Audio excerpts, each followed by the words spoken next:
Assalamualaikum warahmatullahi wabarakatuh. Alhamdulillahi rabbil alamin, wassalatu wassalamu ala asrafil anbiya'i wal mursalin wa ala alihi wa ashabi ajma'in. Beserta pembinaan mental dan keagamaan PM2 MK SMK Farmasi Muhammadiyah Cirebon yang berbahagia. Syukur alhamdulillah kita masih dapat melakukan kegiatan ini dalam keadaan sehat pun dalam suasana pandemi COVID-19. Oleh karena itu saya ingatkan, marilah kita tetap tingkatkan iman kepada Allah Subhanahu wa taala dan tingkatkan imun kita, ketahanan tubuh kita sehingga kita menjadi kuat dalam menghadapi wabah saat ini. Materi kali ini adalah tentang kemuhammadiyahan. Yang pertama adalah sejarah singkat Muhammadiyah. Sebagaimana kita ketahui bahwa Muhammadiyah itu lahir di Yogyakarta pada tanggal 18 November 1912 atau bertepatan dengan tanggal 8 Dzulhijjah tahun 1330 Hijriah, di mana Muhammadiyah ini didirikan oleh Kiai Haji Ahmad Dahlan yang nama kecilnya adalah Muhammad Darwis. Ahmad Dahlan saat itu melihat suasana bangsa ini sebagai bangsa yang terjajah sehingga mudah dibodohi, mudah diadu domba, sementara kondisi sosialnya itu sangat memprihatinkan. Oleh karena itu Kiai Ahmad Dahlan sebelum mendirikan Persyarikatan Muhammadiyah itu dia bergabung dulu dengan Budi Utomo. Di antaranya ada Dr. Wahidin Sudirohusodo. Akhirnya Ahmad Dahlan bergabung dengan Quick School, di mana di sanalah Ahmad Dahlan mempelajari tentang pendirian sekolah, bagaimana cara mendirikan sekolah. Dan kemudian pada tanggal 1 Desember 1911 Ahmad Dahlan mendirikan Madrasah Diniyah yang sekarang masih ada, yang namanya Madrasah Muallimin di situ. Di Kauman, Ahmad Dahlan mendirikan Muhammadiyah. Nah, pada saat itu pemurnian agama Islam sangat susah sekali karena biasanya di lingkaran keraton ini banyak sekali terjadi hal-hal yang bersifat TBC, tahayul, bid'ah dan khurafat. Oleh karenanya setelah menimba ilmu banyak di Budi Utomo, kemudian barulah pada tanggal 18 November 1912 Muhammadiyah resmi didirikan oleh Ahmad Dahlan. Kemudian diajukan pengesahan kepada pemerintah Belanda, kemudian dapat statuten yaitu pada tanggal 22 Agustus 1914. Awal mulanya Muhammadiyah itu didirikan dengan adanya pengajian kecil. Itu ada pengajian Al-Maun, pengajian Wal Asri dan seterusnya.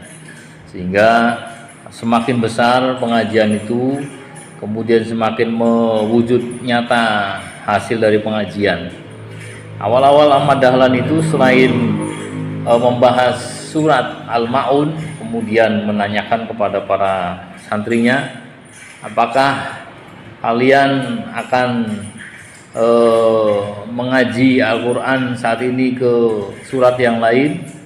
Ya, kalau enggak kami akan bubar Kiai. Tapi Ahmad Dahlan menanyakan, apakah kalian sudah hafal? Sudah. Apakah kalian sudah paham artinya? Sudah.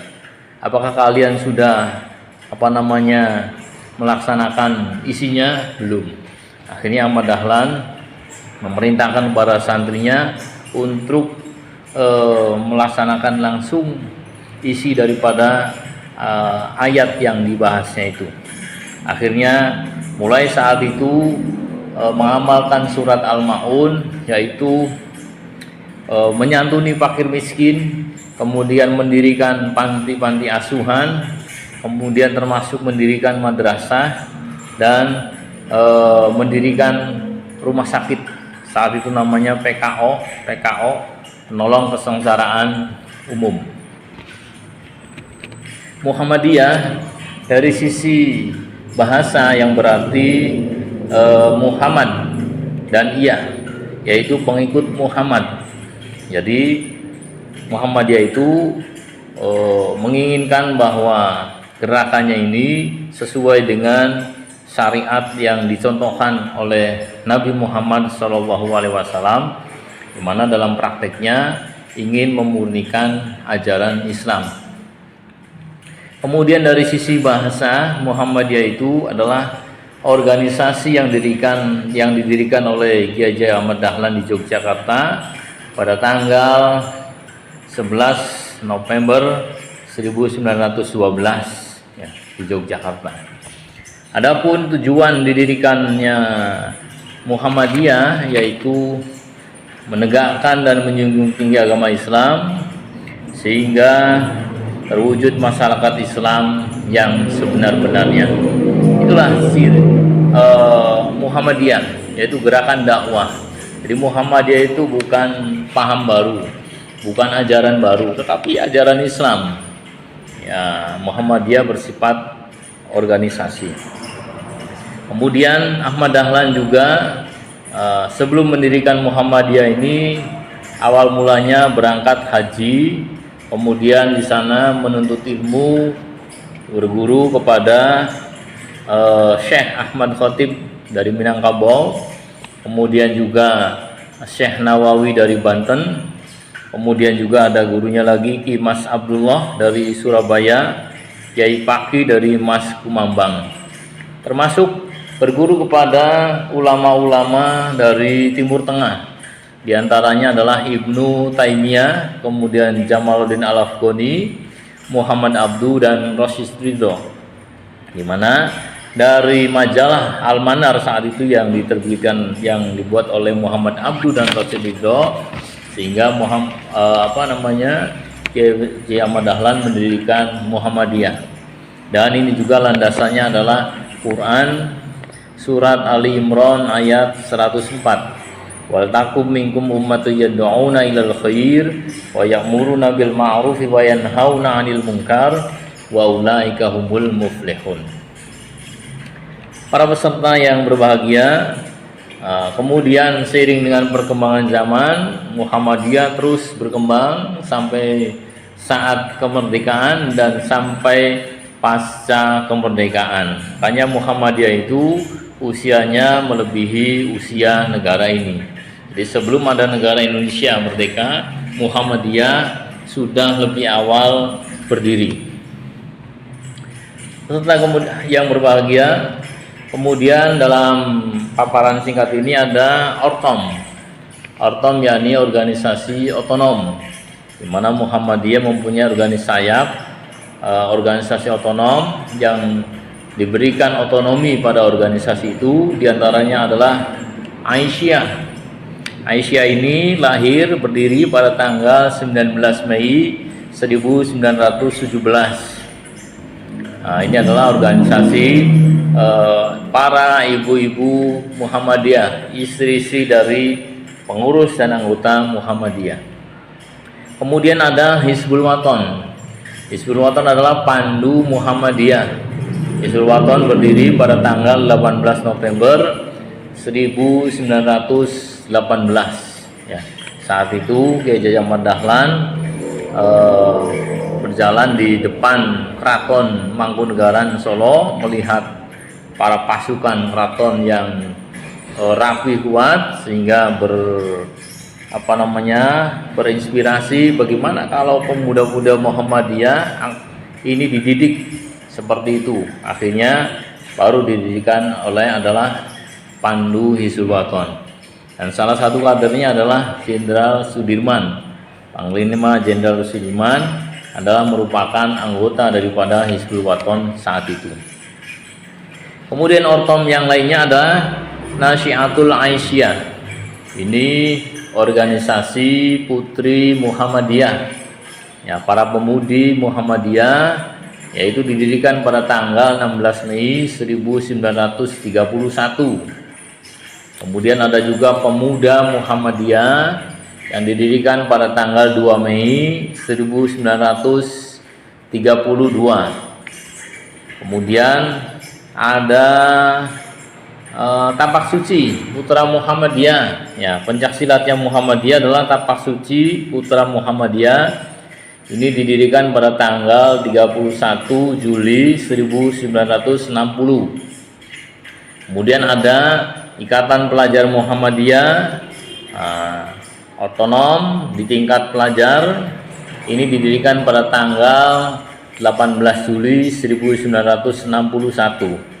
Dan terakhir, ortom Muhammadiyah itu ada IMM, Ikatan Mahasiswa Muhammadiyah, di mana didirikan pada tanggal 14 Maret 1964. Inilah organisasi otonom Muhammadiyah, di mana mereka masing-masing diberi hak untuk mengurus organisasinya sendiri, mengurus rumah tangganya sendiri, tetapi dalam bingkai bimbingan daripada Persyarikatan Muhammadiyah. Kemudian ada struktur organisasi Muhammadiyah. Ya, kita harus tahu bahwa Muhammadiyah ini ada di semua level, di semua tingkatan. Baik secara nasional, ini yang disebut dengan pimpinan pusat Muhammadiyah. Kemudian di tingkat provinsi ada yang namanya pimpinan wilayah Muhammadiyah. Kemudian di tingkat daerah, kota dan kabupaten, ini adalah pimpinan daerah Muhammadiyah. Kemudian di tingkat kecamatan ini namanya pimpinan cabang Muhammadiyah. Dan di tingkat kelurahan atau desa ini adalah disebut dengan pimpinan ranting Muhammadiyah. Kemudian Muhammadiyah juga ini memiliki amal-amal usaha.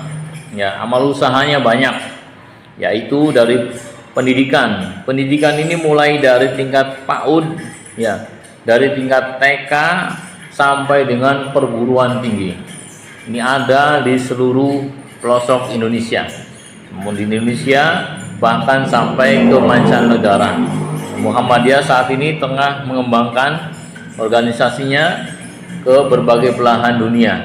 Di Amerika ada PCIM, pimpinan cabang istimewa Muhammadiyah. Arab Saudi, kemudian Turki, Mesir, Malaysia, Singapura, Brunei, dan negara-negara lainnya. Ini Muhammadiyah sudah mendunia. Jadi amal usaha Muhammadiyah ada di bidang pendidikan dari TK sampai dengan perguruan tinggi. Kemudian di bidang sosial, banyak sekali Muhammadiyah mendirikan panti-panti asuhan. Ya, panti asuhan banyak. Tetapi kalau di Cirebon ini belum didirikan panti asuhan. Kemudian ada juga klinik atau rumah sakit. Nah, ini banyak sekali jumlahnya. Di Muhammadiyah, klinik ini kalau di Cirebon ada klinik Gerubugan, klinik Lemah Habang, klinik Kali Tanjung, klinik Sumber baru berdiri. Kemudian rumah sakitnya ada di Jalan Wahidin, ada juga rumah sakit UMC yang berada di Astana Japura. Kemudian amal usaha lain ada di bidang sosial, ya. Nah, sosial juga ada di MPM, ya, Majelis Pemberdayaan Masyarakat. Nah, majelis-majelisnya adalah majelis pendidikan, majelis kesehatan, kemudian MPM, majelis sosial, majelis tarjih, majelis kader, majelis hukum HAM, majelis lembaga seni budaya, dan seterusnya. Jadi di Muhammadiyah ini adalah sudah sangat lengkap sekali, seperti sebuah negara. Strukturnya sudah lengkap, ya, dari mulai pusat sampai desa itu sudah ada semua. Oleh karena itu, saya berharap kalian sekalian selama belajar di SMK Farmasi Muhammadiyah Cirebon ini belajar dengan sungguh-sungguh sehingga akan menjadi kader Muhammadiyah, kader bangsa dan kader umat. Itulah yang dapat saya sampaikan. Sekian, nasrun minallah wa fathun qarib. Assalamualaikum warahmatullahi wabarakatuh.